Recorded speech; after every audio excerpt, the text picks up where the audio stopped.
Okay, I'll get a couple more emails. I wanted to get a call, though, from Xavier in Redwood City, PA, who left this recorded call on our recorded hotline and wants to know about this. My question has to do with my mother reaching retirement age. She is actually 70 and 4 months, and she would like to continue working. She currently receives some sort of Social Security help.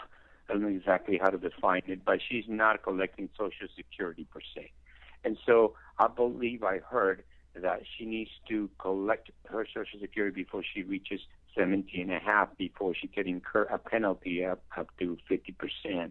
And so I need a bit of help to let her know whether she needs to file. And I think time is just, 6 weeks from now. Thank you. Okay, Xavier, the 70 and a half and the 50% penalty issue, that has nothing to do with Social Security.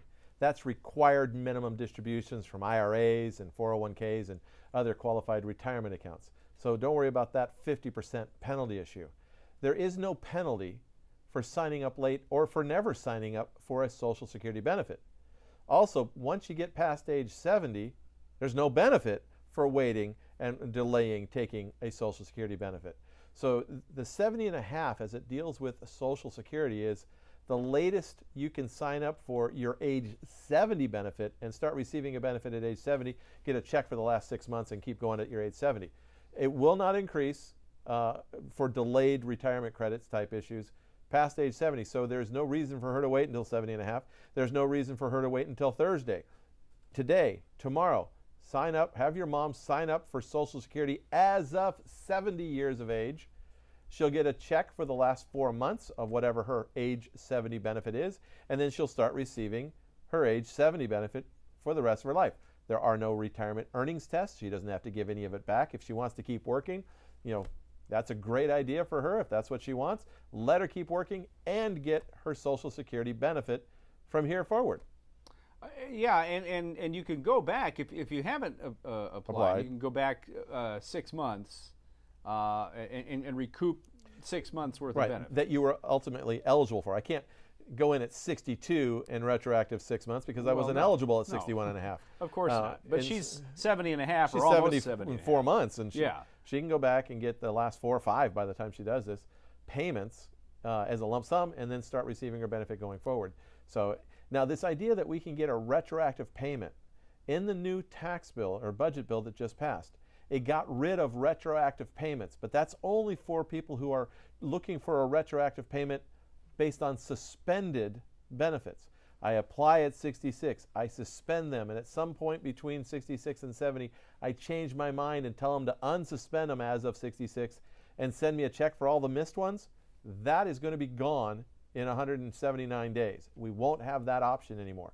But that's not what we're talking about here. We're not talking about going back and getting some suspended benefits unsuspended. We're talking about applying for benefits that we are entitled to up to 6 months retroactively that we haven't even applied for yet. They didn't change that aspect. So Xavier, your mom can go back to 70 and start her benefit. Gene in Claremont, California, what is FAASF? FAASF in Social Security. Now, well, first thing, Gene, don't worry about it. Yeah. Because if you are not 62 at this moment, if you're not going to be 62 in the next 2 months or a little less than 2 months, it's not going to matter because the FAASF is going bye-bye. The FAASF is somebody's new term to try to separate themselves from what everybody else calls a restricted application. And the restricted application is going bye-bye for anybody who is not going to be 62 by the end of this year. All it is file as a spouse first. Most people called it a restricted application for the past several years. Somebody wanted to make it sound like they knew something about Social Security that nobody else knew about, so they changed what they called a specific strategy. But that strategy was just rescinded for anybody who wasn't 62 or older by the end of this year as of the signing of the debt bill yesterday. Thank you. Well, first when I saw that, and I knew what it was because I'd seen this question before, I thought they were talking about FAFSA, like the free application for student aid. But no, it was FAASF. I'd never heard it called that either, but hey, whatever. I've seen it referred to that twice now in different marketing pieces. Really? This is the only time that I've seen that. Yeah, and well, right after we saw this, I saw it in another publication. And it was just somebody who was like trying to set themselves apart from everybody else and make it seem like they knew something about Social Security that nobody else knew. Yes. So you had to use their services, whatever they were. I didn't even get that far onto it. Call it whatever you want. Call it option A versus option B. Well, now we don't have those options anymore. Call it the restricted application. Call it spousal only application. Call it whatever you want. It worked great for the past 15 years. And it's not going to work no more, starting for anybody who is not 62 by the end of this year. Yes, there you go. Okay. Russell in Katy, Texas. If I apply for Social Security in December, when I will be 66, and suspended at the end of 1 year, will this affect my future Social Security payment at 70? I applied for Medicare at 65. However, I'm not participating.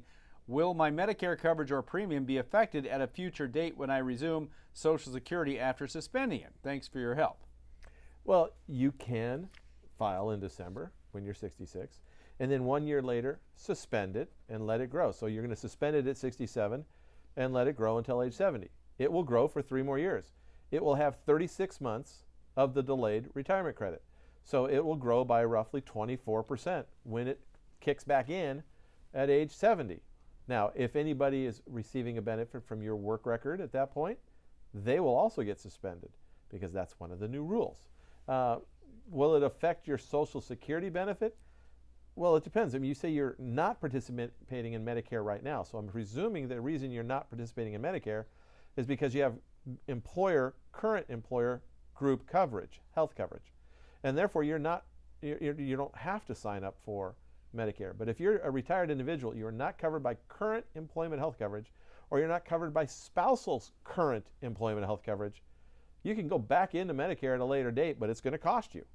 When you are not part of the exception to the rule, the current employment or spousal current employment health coverage, for every open enrollment you miss, for every year you wait, your premium goes up by 10% of what it otherwise would be. That could be pretty steep if you wait a couple years. It could be a lot more money.